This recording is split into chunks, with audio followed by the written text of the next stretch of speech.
Welcome again. Please settle into your comfortable, stable, centered meditation postures.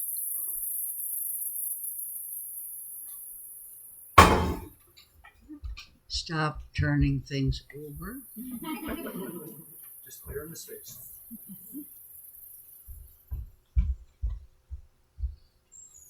And let's relax into some stillness and some silence, just breathing naturally. Clasp your hands in front of you or place your hands on your knees. Then, if you haven't done so already, gently close or almost close your eyes. And now that everyone's eyes are closed, no squinting, by the way, you can make all the funny faces you need to make to relax your jaw, your lips, your cheeks, your tongue, your throat. Now lift your shoulders up to your ears and give them a squeeze and drop them.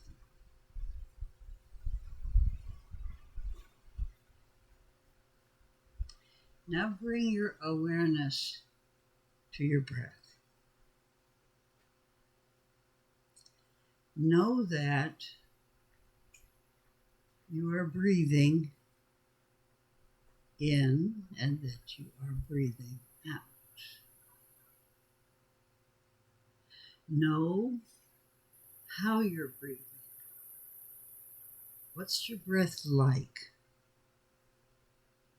Is it perhaps fast or slow? Is it choppy or smooth?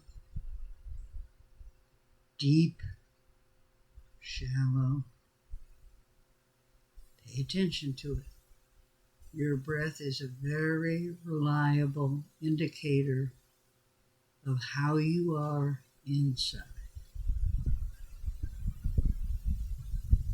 And now that you know you're breathing and you know what your breathing is like, pay attention to what your breath feels like. First, as it goes through its own cycle. In with the inhale, pause, hold, exhale, and repeat.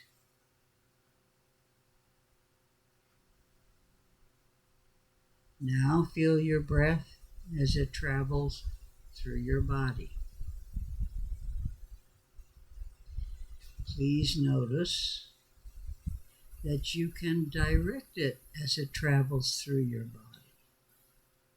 You can take it to your heart center. You can breathe into your heart center. You can breathe into an area that's painful to give it relief. Feel it move your ribs. Feel your diaphragm making your belly rise and fall.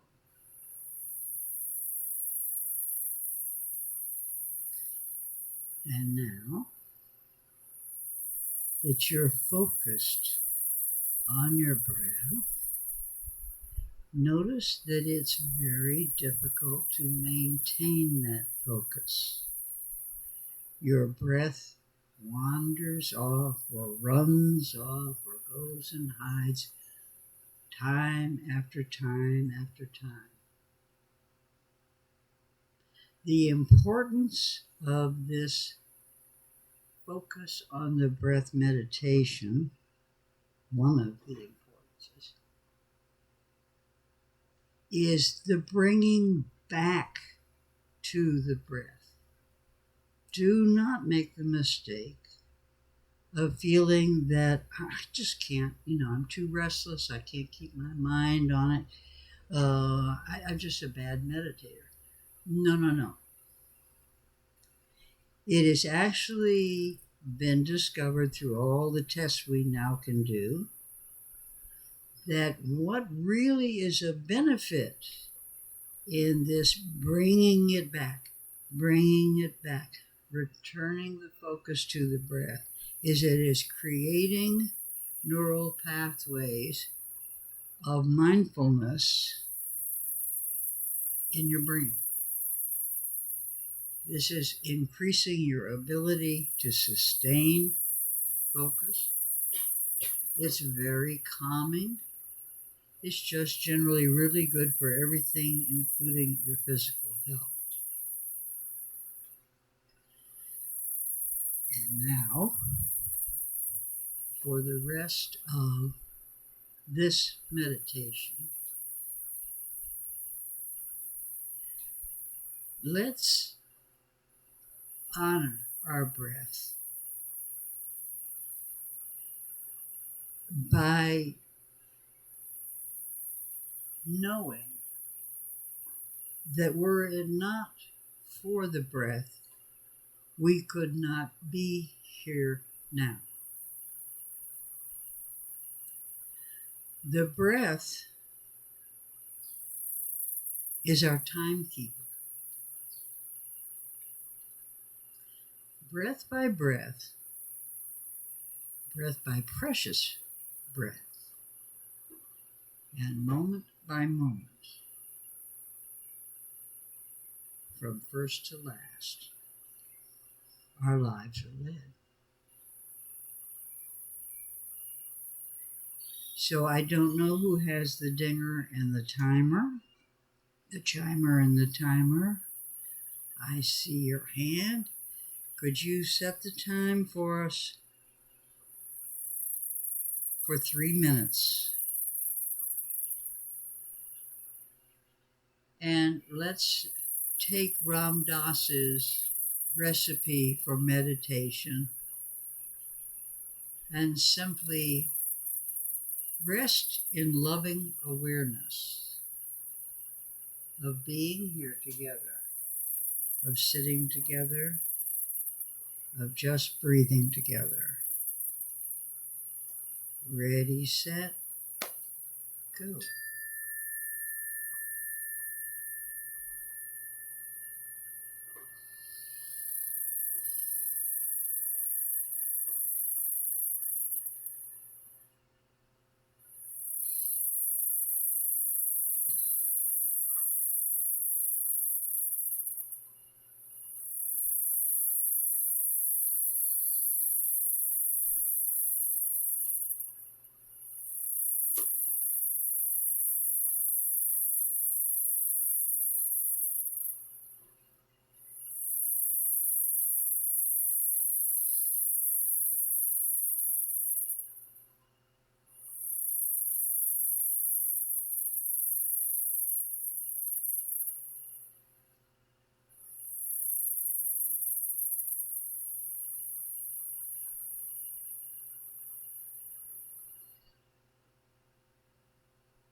Welcome for the third time.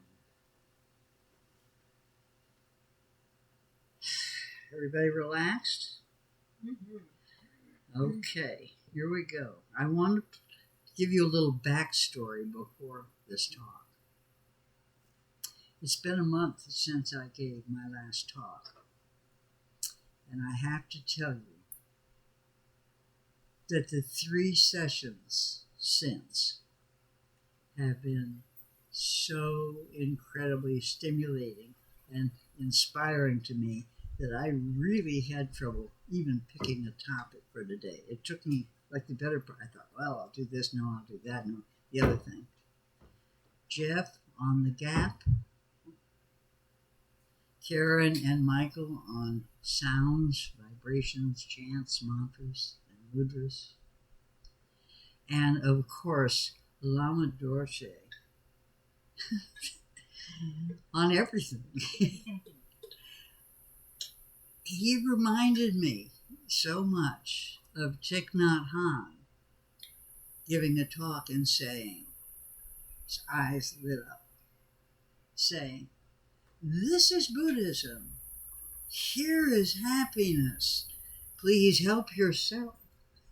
And I think our heads were kind of exploding by the end because it was like an entire course and graduate course in the Dharma, and I loved every minute of it. But I was tired. I don't know about you. I do hope some of us go to the empowerment. I took the 3 jewels, the refuge, in the Buddha, the Dharma, and the Sangha about somewhere between 2002 and 5 in Clearwater, Florida, with Lama Dorje's main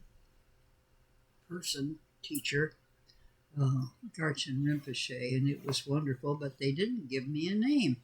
So I'm like, I'm going to go this time until I want my name. I didn't get one. So anyway, let's get a little group up and we'll go up there and see how we manage.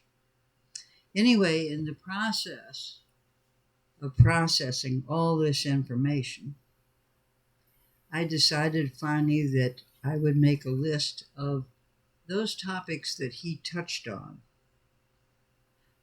By the way, if you had never been to a Dharma talk before, after that talk you would have known one thing for sure. Buddhists teach with lists. 6 of this, 5 of that, 4 of that. And that was sort of the inspiration for today. Because not only did they, because of it was oral transmission.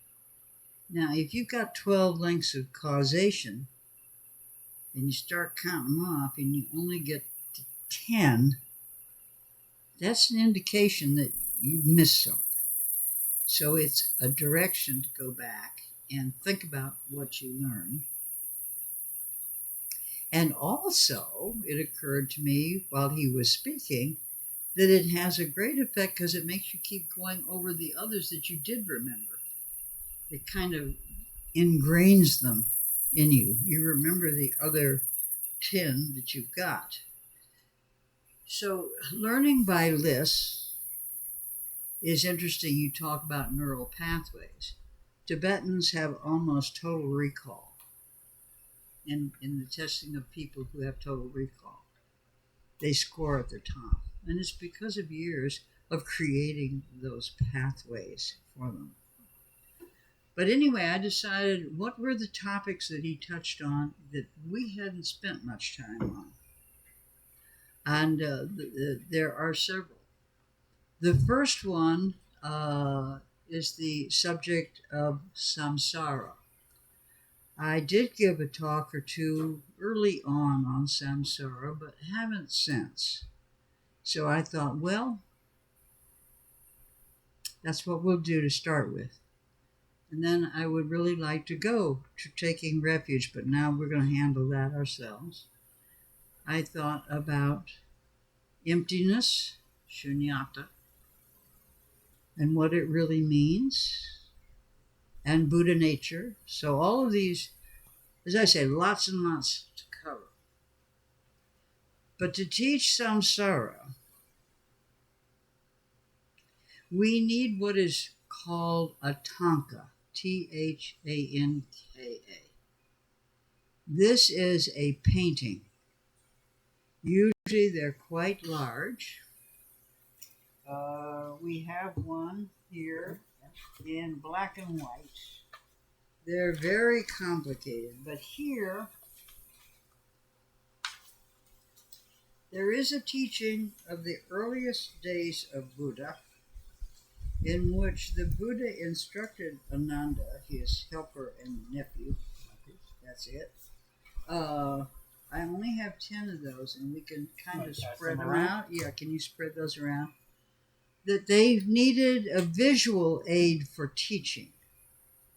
And so this painting came into being. It is a visual, very complicated and very complete of all the fundamental four, four noble truths and a number of other things. But it was not until about the 5th century AD that the Tibetan monks brought it really out into the open for everyone to see. These are, as I say, they're usually large paintings or tapestries. They are called rolled paintings because the monks would roll them up, sometimes putting like scroll handles on them, sometimes not. And they would take them to decorate homes or public places for ceremonies. And they also would use them strictly for teaching tools. I couldn't find the most basic Thangka, which is the Tibetan one that has been around the longest. I looked at every book I had. I thought I could find. I was sure that it would be there somewhere, but I couldn't find it, or I overlooked it. Who knows with me? Anyway, I called on Suzanne, and she did a lot of research on the internet, and she found, did we save one of those? Yeah, just the black and white one. Okay, well, I think I can go. I know it well enough that I can go with it. And we couldn't find. We had a nice. I enjoyed looking at all the pretty pictures, but what I can see of them. But we didn't find the one that I know the best because I studied it the most a long time ago. But I did find the one that we're kind of passing around. It happened to be in a Zendo, which is Zen Buddhism in Japan. And I'm going to tell you what all those things on there represent. This is a course in psychology that is stunning in its completeness. If you look at the picture, you will see a wheel. You may have noticed that the wheel is a symbol of Buddhism. There are two wheels that you see a lot. One has 8 spokes. They represent the Eightfold Path, which is the 4th step of the Four Noble Truths. That wheel is placed at the entrance, probably of every, but one might be missed, monastery or teaching center around the world in Buddhism. It's at the entering door. You are now on the path, the Eightfold Path. And directly inside of the temple or the monastery or whatever the official place is, you will see a rendering of this Thanka, which the Buddha directed Ananda to have painted and placed inside the door, with the other wheel on the outside of the door. I don't know whether he did that one, but he put this one inside. So you will see this Tonka inside, and you will see the Eightfold Path on the outside. Now, the title of this Tonka is The Wheel of Life. It is a wheel held between the claws of the Lord of Death, Lord Mara. Mara. It's, you can interpret it as Mara, the demon that we're used to, or is Lord something or other, which sounds similar, but who's the Lord of Death. He is holding the wheel of life. At the very top, on the right, as you look at the picture, top right hand corner, you will see the Buddha, and he is pointing. The Buddha is pointing at the moon. The moon represents liberation. We are fond of, I know Jeff is, of the teaching of the Buddha, which is, I am the finger pointing at the moon. I am not the moon.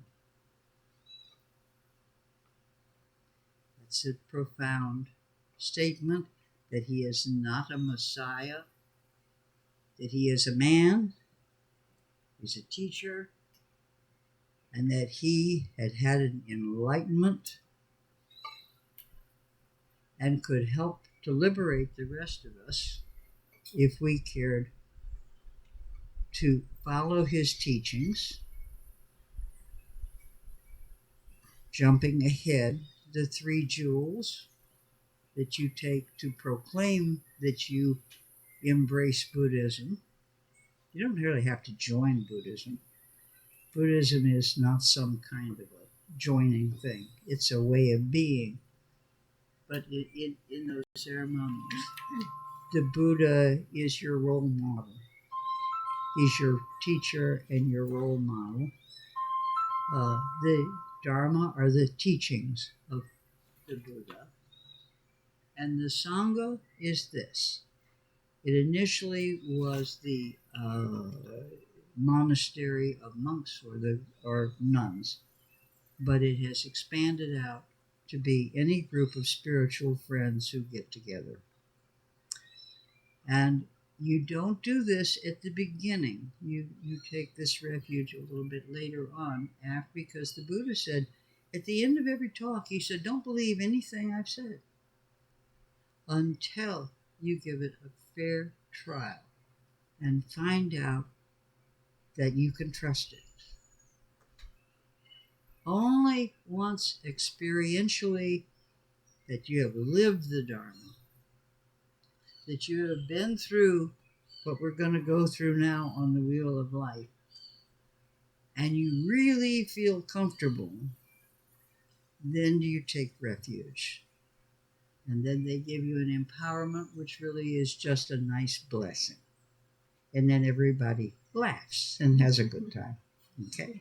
So there you go. Okay, now we're looking at the wheel. I can't see it on that one. It's too blurry, but I think I recognize it. Now, every wheel, this wheel has 6 realms in it. Okay. The Eightfold Path has 8, but the Tanka shows 6 realms of life. And this wheel, so you'll see the 6 segments. Every wheel has to have a hub in order to turn. So let's begin at the inside and work out, or I'll try not to forget anything. But you'll see the hub. And this is the hub of the wheel of life. And in it, you will see symbolically three animals: a pig, a rooster, and a snake. These animals represent ignorance and delusion. That's the pig, which is kind of unfair to pigs because they're the smartest of all the animals. But anyway, that's what they thought then, so that's what we're stuck with. The rooster represents attachment and craving and all the things that go with that. And the snake represents anger and hatred. And the energy of these three, desire, anger, hatred, attachment, and delusion, and ignorance, not of the I just don't know kind, that has no karma to it.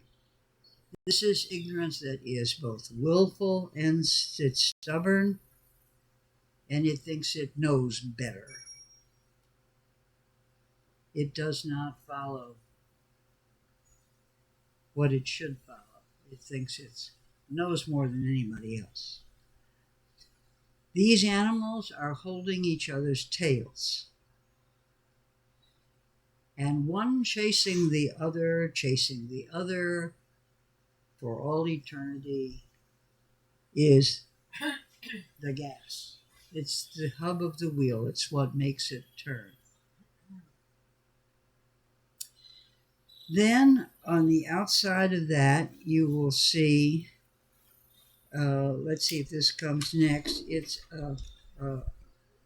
two sides, one white and one black. And this represents karma.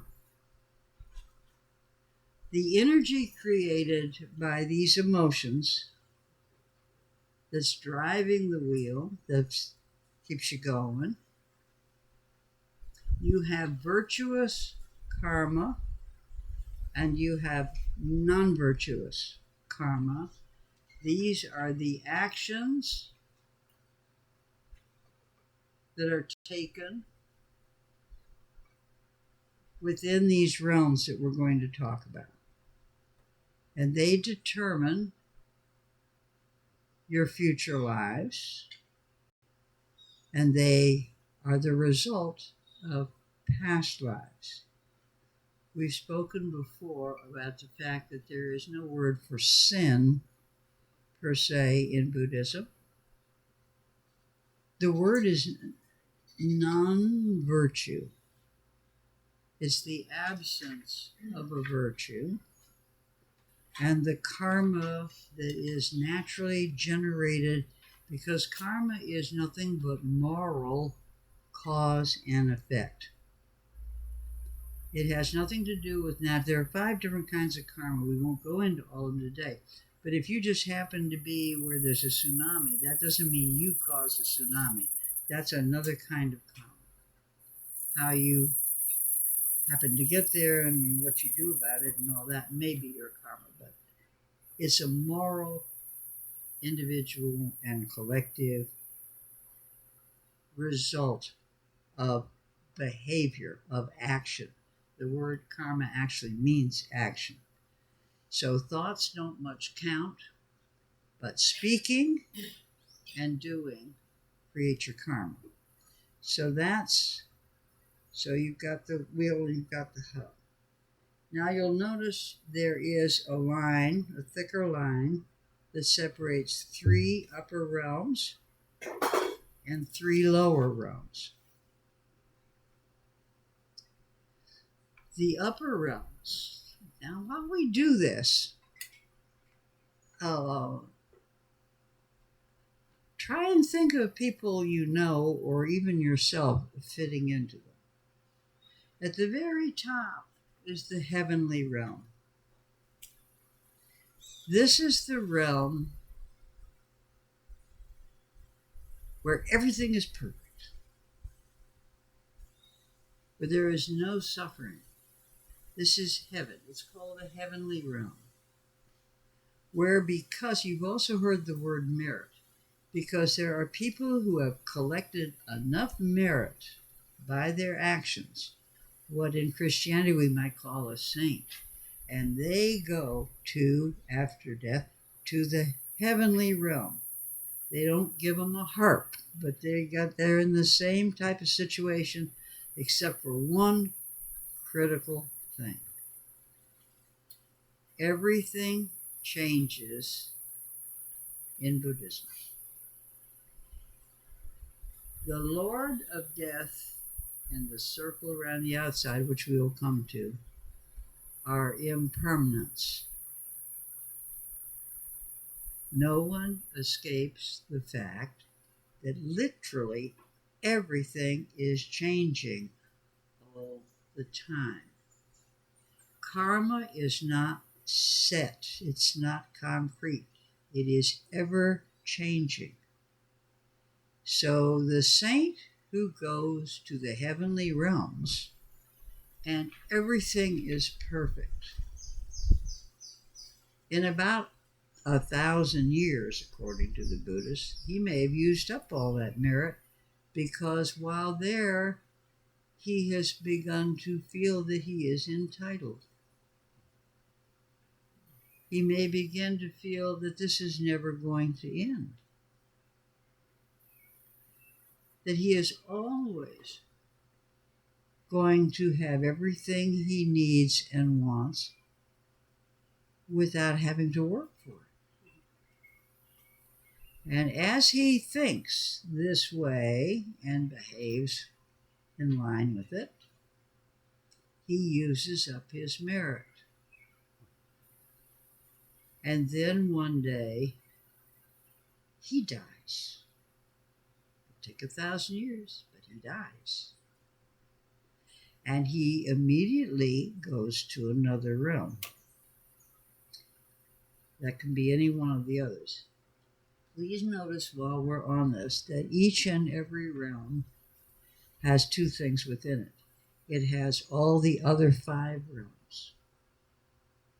So in the heavenly realm, you have all the other 5 realms, and you have, so this particular picture that we gave out here doesn't have the Buddha or one of the Buddhas in it, but most of them show a Buddha, and they show levels of realms within that particular realm. You are never stuck in Buddhism. You can always change your mind, change your choices, change your life. There is no permanent hell, no permanent heaven. Okay? So directly as you're looking at it, to the right of the heavenly realm is the realm of the demigods. These are interesting people. These are people who are almost entitled, almost privileged. They are close to it. These are your Wall Streeters with really good hedge funds. Okay? These are your colonels pushing up the ladder to be generals. These are the ambitious people who are interested in status. They are warlike. They are having to fight for their position, to answer their needs. So they are caught between having all kinds of material success, but wanting more. And they develop a lot of hatred. They hate the people that have more than they do, and they hate the people that want to take what they have. So they end up just about hating everybody. They're very needy, status seeking, upward moving people. On the other side of the heavenly realm is the human realm. We'll come back to it. This is the realm we're in. Now drop directly down from the heavenly realm to the bottom three realms, and in the middle are the hell realms. Bad karma. There are two hell realms within the one realm. There's a cold hell realm and there is a hot hell realm. And you don't want to be in either one. Okay? The antidote for the hell realms is loving kindness, which is our main practice. Sort of our main practice. It's the one I push on you all the time. Anyway, but that's the hell realms. And you will notice should be a figure there of Lord, whatever the heck his name is, Mara, let's say, the Lord of Death. Only Mara is just a demon. He's the big boss demon. Big cheese. Not the Lord of Death. He's the big boss demon. Anyway, he sits there. That's where he sits. And as you die, like the pearly gates, and they're taking the notes, that may have come from this. As you die, you go before the Lord of Death, and he goes over your karma, and good karma are the white balls, and they go over here, and bad karma's the black balls, and they go over there, and then he adds them all up, and he sees where you go. He assigns you on this route. Okay? Now, to the left, as you look at it, on this lower realms, these are the lower realms of suffering. To the left is the hungry ghost. The hungry ghost is somebody we all know. He's avaricious. He can never be satisfied. Too much is never enough. And he is depicted quite nicely. Most usually he's like a person 7 feet tall with like this long neck, a little tiny mouth, and a great big belly. And no matter how much he stuffs in that mouth, it can't get down this narrow throat, and it can't fill this big belly. He can be very, very vicious. He's a snake. He's a bad guy. And he may not appear to be a bad guy, but he is. Because he's ruthless. And he's not to be trusted. This is the realm of thieves and liars. Okay, so we know some of those. Now, on the right-hand side, on the lower side, you have the animal realm. The animals fall into a realm that can range from being absolute suffering, and we've seen many animals who do suffer terribly, all the way up to the heavenly realm pampered pets, that every time they cough, they go to the vet, all our kind of animals, pretty much. The difference between the animal realm and the human realm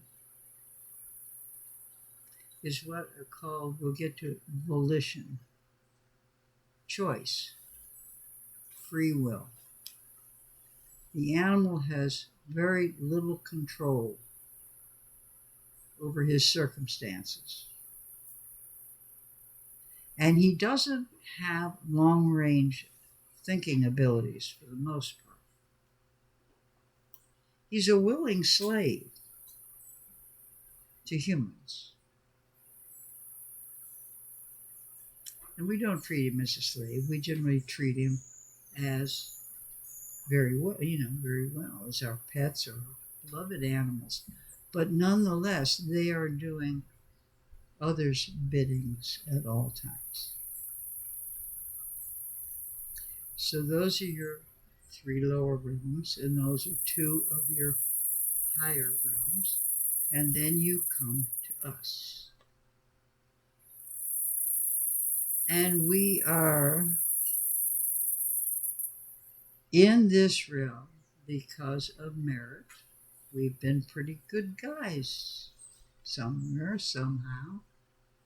And we are able to feel the emotions and use the intellect to travel on the spiritual path, to be creative, to use change, not just endure change.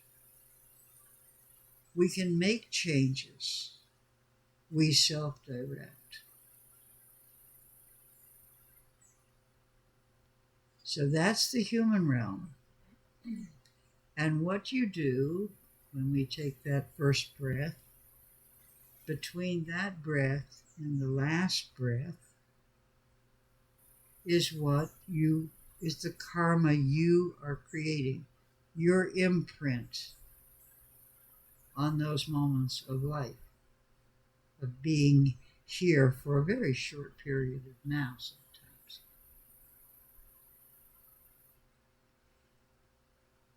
It is interesting to see the outside ring. So now we've had the hub, the animals in the hub, the karma, and each of the realms. And each of those realms, by the way, contains all the psychology that's ever come forth since. Everything that people do psychologically is contained somewhere and in other places in those 6 realms. Another thing before we move on to the outside brain. I just had it and then I lost it. But it's important, so I'll think of it. Anyhow, that we can change it. That's important, but there's something else. Well, I'm old. There you go. The realms are all inside. Okay, anyway, on the outside ring, that's called, you may have heard the words, dependent origination. Along with karma, which is a natural law, you can't escape cause and effect. And along with impermanence, which is that everything is constantly changing, you have this law of interdependence and interconnection. That's important in all of these too. But you also have, along with the causes, the links of how you got to where you are.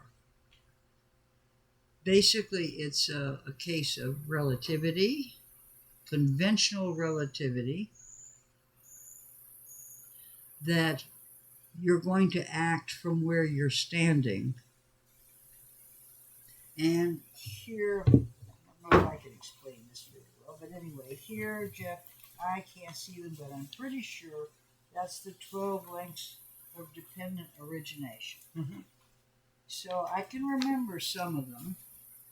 The very first one is, these are why things happen to you and where you stand.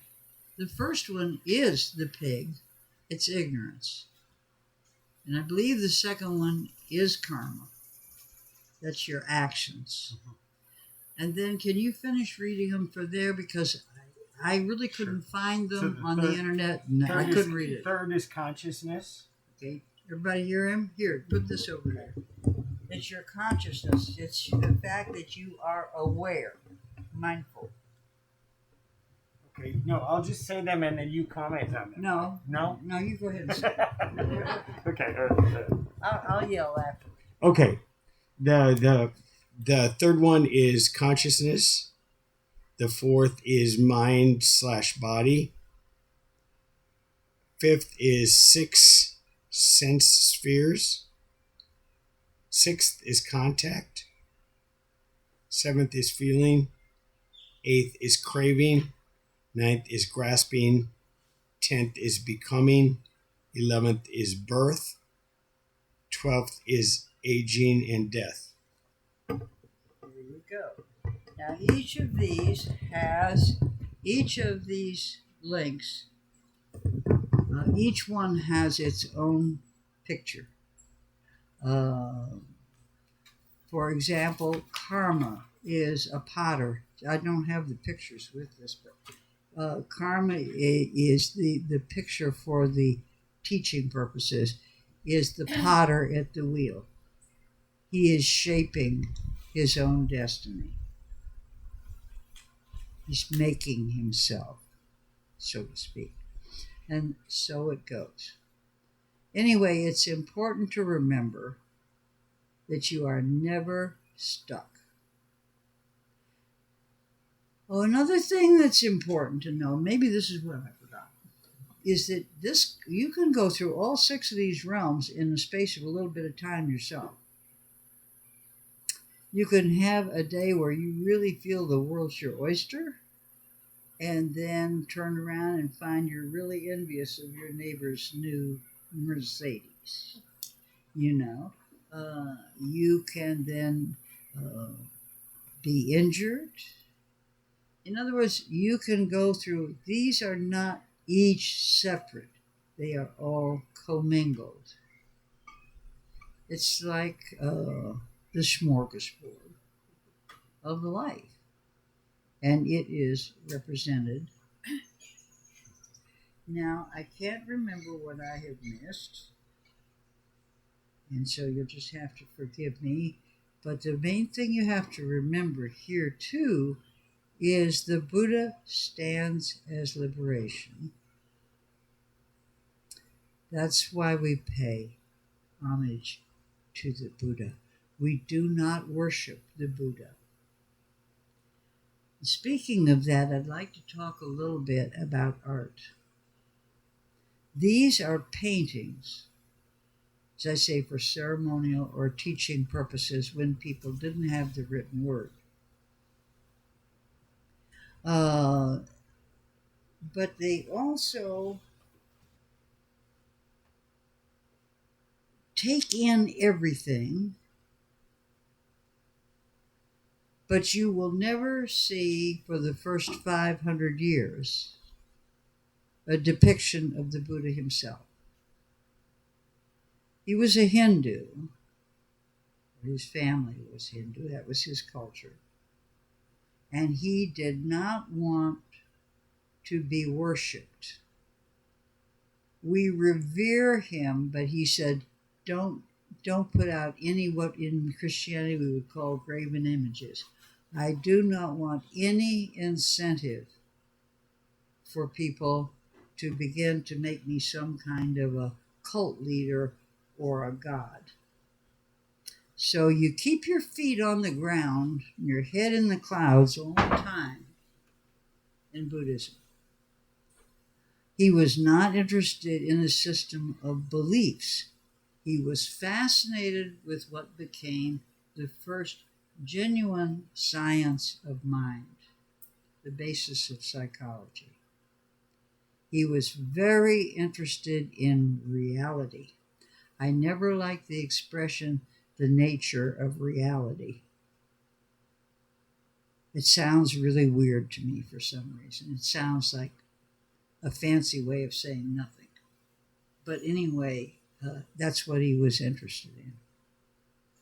And that's what his enlightenment was.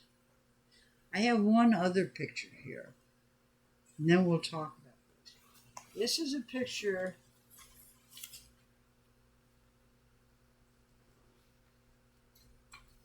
called an Enzo. These are Japanese. Here, you can just hold this up. Everything in Buddhism is a cycle. It's the wheel of life, the cycle of life, the cycle of birth, growth, change, death, and rebirth. Just as the season cycle and the tree that grows and can be there for hundreds of years, but it dies, but it has left roots and seeds. So it regenerates. Now, in Japan, each person who is a monk does the calligraphy with this Enzo. It becomes his signature that he puts on things. I think. I'm not sure. I'd have to ask my Zen friends, Adrian and Richard, exactly how they use them. But the depiction is the cycle of life, and if it is broken, this person has become enlightened. If it's not broken, if it still has that lump in the middle, this person is still in the early stages. So, I know I've forgotten some things, and you guys just really have to forgive me, but could we turn it over now and see if what anybody has to say? And I promise you, I am going to figure out a way to order and get a genuine Tonka, particularly the one that has been there forever, that the Tibetans did, taken from the original. And then it disappeared for a long, long time because the Muslims, invaded India, and the monks fled to the Himalayas. They went to Tibet and founded that country. So anyway, but I'd like to hear what anybody has to say about this, and any questions, and maybe it will jog my mind as to what I've forgotten. You take it over, baby. Okay. Any comments, questions, thoughts? Yeah, I did. Sharon. I found a lot of resistance. I mean, it's a great story, and it makes sense. But I don't know if it's my Catholic upbringing that has resistance to these, like, fairy tale stories that they say this is who we are, and this is reality of us.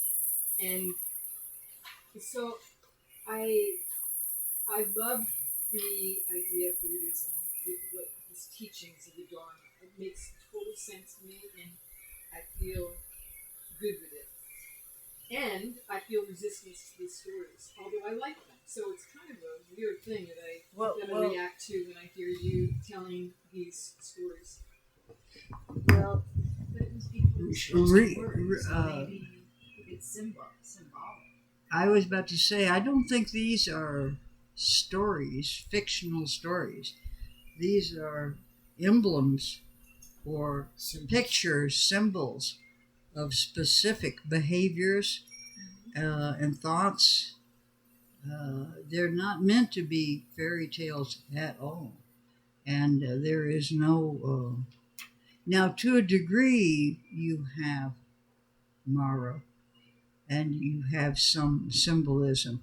But generally, in this Tonka and in the Eightfold Path, it's pretty. I'm not sure. I think of it as fairy tales. Yeah, no, I'm not calling it fairy tales, and I need I didn't to quite digest understand it. you. Yeah, I don't understand. I'm just telling you. You're feeling resistance to Well, this representation. And I just maybe need to digest it because it makes sense, but I'm just comparing it to my upbringing in the Catholic ideas of what life is and how it's one story versus another story. I like the Buddhism story a lot better than the Catholic story. So, But you have a but choice. Yeah. And let's face it, we're Westerners. And when you come to Eastern philosophy, even, take art. One of the first things I learned when I started with this was the difference in art between East and West. In the West, the human body is the center of art. Okay? It's David, it's the Christ, it's this, it's that, it's the other thing. In the East, you will see large landscapes. And down at the bottom, you'll find one little bitty guy with a fishing pole. Okay? They do not place us as the key figure in creation and creativity. The West is very egocentric. It's all about us. So Christianity, if you've got a Catholic upbringing, you've got a choice of heaven, hell, or purgatory. And heaven and hell are permanent. And you go from here to there, and then it's over with. It's linear. In the East, you're on a cycle. Circular. You're circular. So when you die, you may not come back as you, but your energy cannot be destroyed. And the Buddha does not see divinity, or Buddhism does not see divinity in anthropomorphic form. It's not a person. It's not a father. It's not a son. It is a divine energy of which there is no destroying. There's no beginning. A circle has no beginning and no end. It's a continuous cycle. So, if you die, you're going to regenerate in some form or another. We bow to the mysteries. No one, even the most knowledgeable of doctors and physicists, really understands what consciousness is. But the Buddha sees divinity in us as a connective, continuous, energetic, karmic consciousness. Does that make sense? Mm-hmm.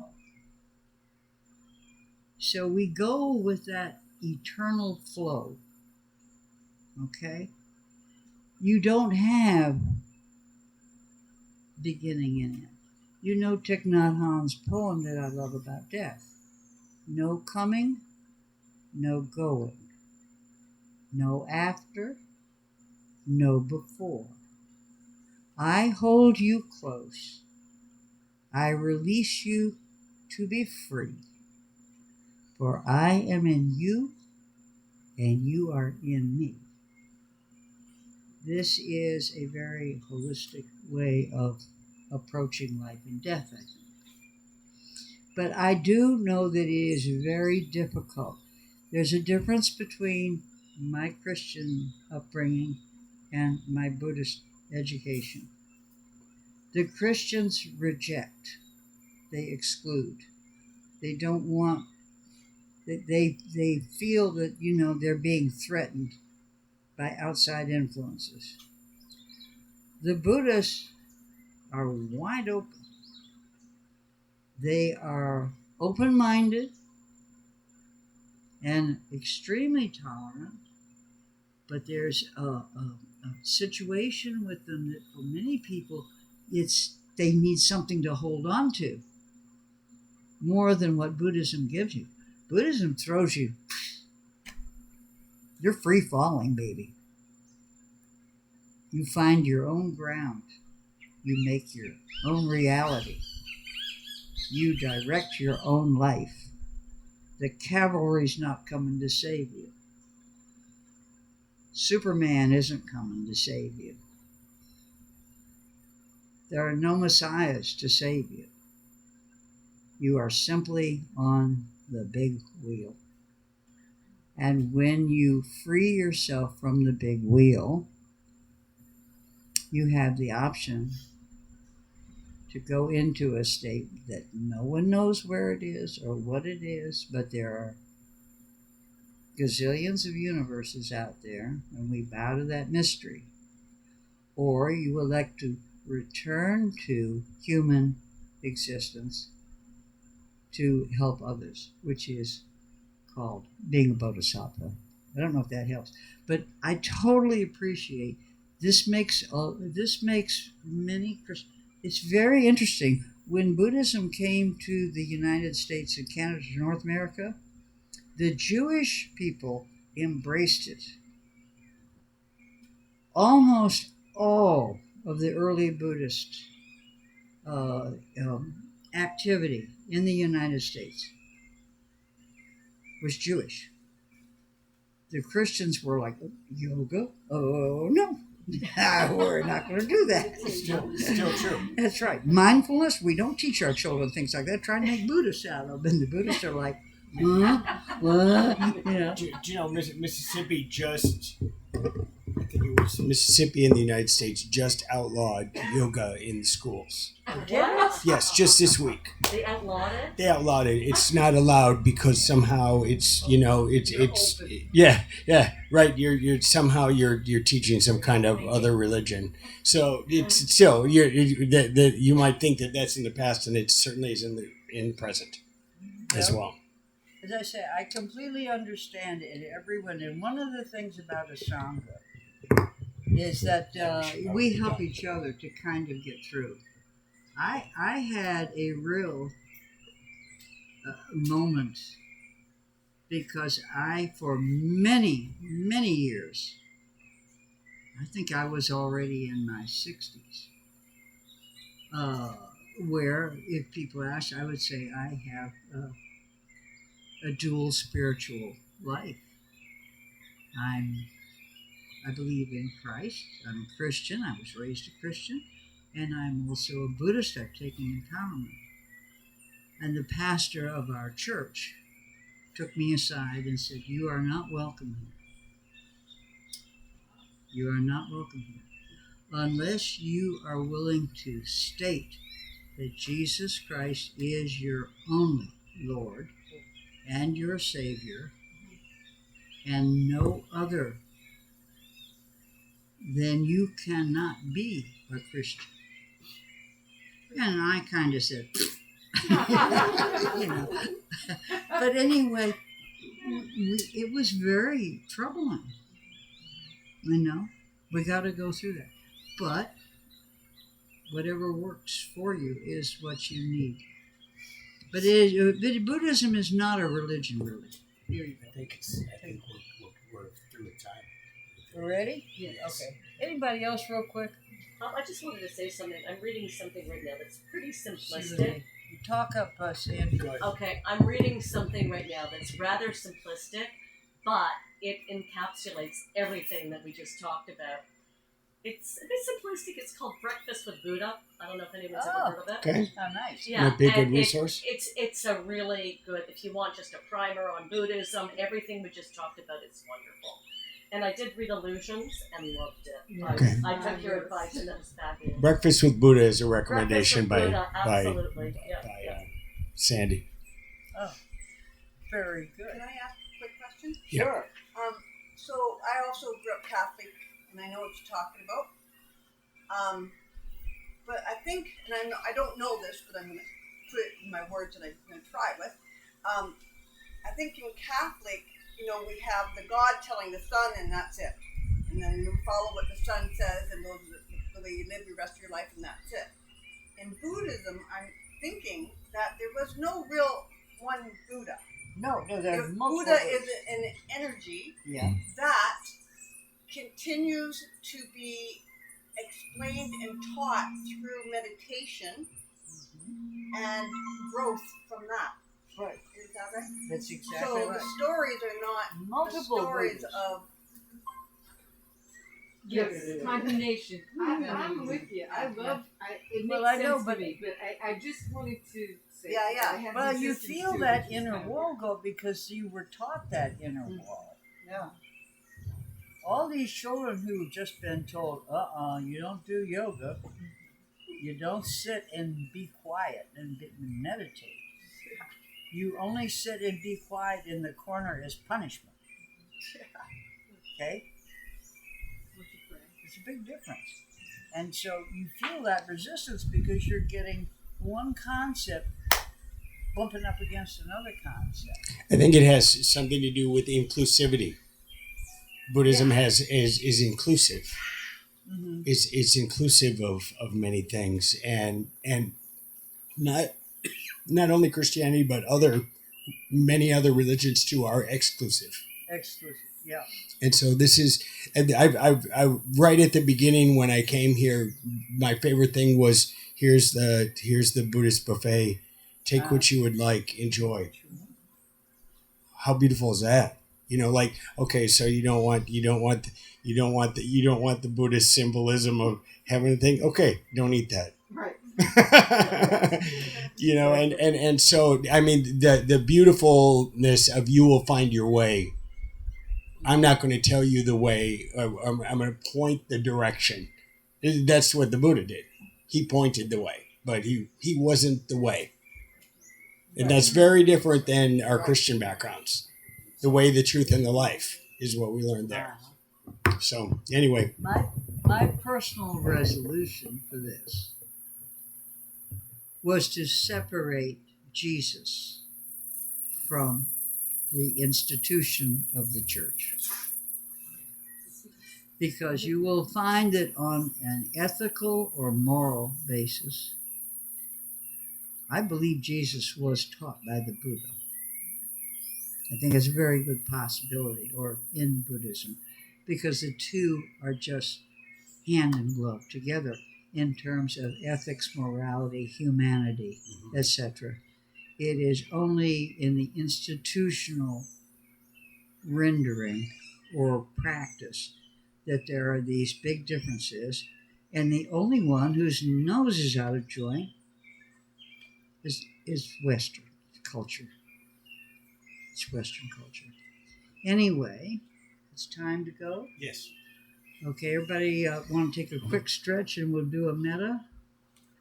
Mark, what were you going to say? I was interested in hearing. So, whoa, what'd you, I just wanted to say Here. one of the things about the Thanka Yeah. is that it's a pictorial exploration of yourself.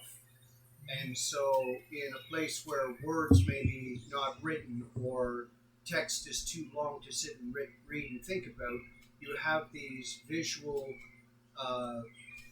objects, or we'll call it a story, a visual story that you can look at in all one encompassing picture and see how the movement of the energy spins out through that one particular spot into the other things. And then we as the observer sit in front of it and say, who am I in front of this? Yeah. And it isn't so much about the stories contradicting Christianity, for that matter. It's more about who am I in these stories. Where am I the hungry ghost? Where am I the devil? Where am I death? Where am I ignorance? Where am I all of these things? And then you sit in front of it and you see the mirror of yourself, is the way I understand the Thanka. Nice. Very That's much really helpful. A big difference is either you accept that things are always changing, or you insist that they will stay the same because you will them to do so. Right. Okay? So That leads you directly to suffering. there you go. There you go. I think I saw a hand. I think I saw a hand wave over here. Did I see a hand wave? Oh, okay. Hello, foot. All right. Let's apply this soft, beautiful teaching of boundless love, of boundless joy. Okay? If they're not closed already, close your eyes. And we'll just, because it's running late, follow along. To yourself, repeat in silence after me. May I be well. May no harm come to me. May I live with ease, calm, and peaceful.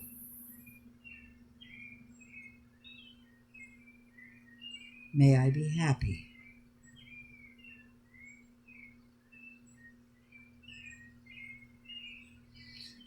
Bring to mind someone you love.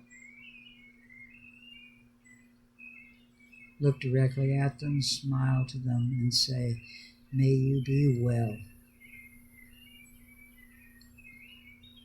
May no harm come to you. May you live with ease, calm, and peaceful. May you be happy.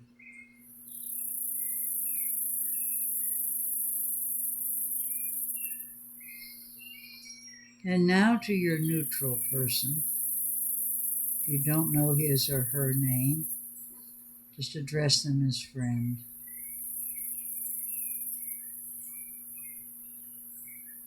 May you be well. May no harm come to you. May you live with ease,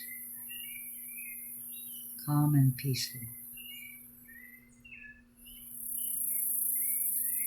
May you be happy.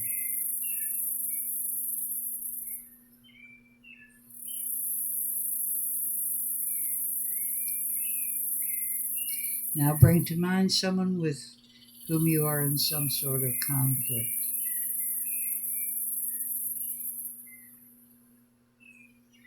Knowing that we are all interconnected and interdependent, whether we like each other or not. We are all humans. Bring this person's face to mind and say, may you be well. May no harm come to you. May you live with ease, calm and peaceful. May you be happy.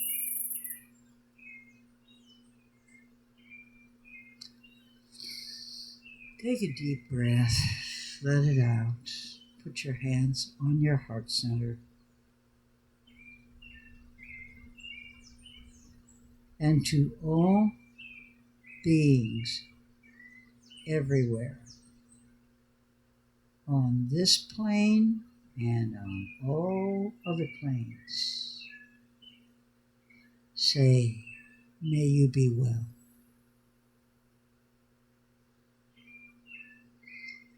May no harm come to you. May you be safe and free from suffering.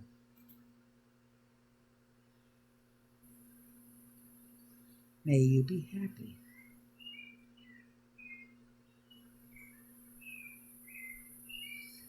Let the goodwill kind of sink to a cellular level. Release your hands. Take another deep breath. And we'll close with my favorite little closing words. Go in peace. Go making peace.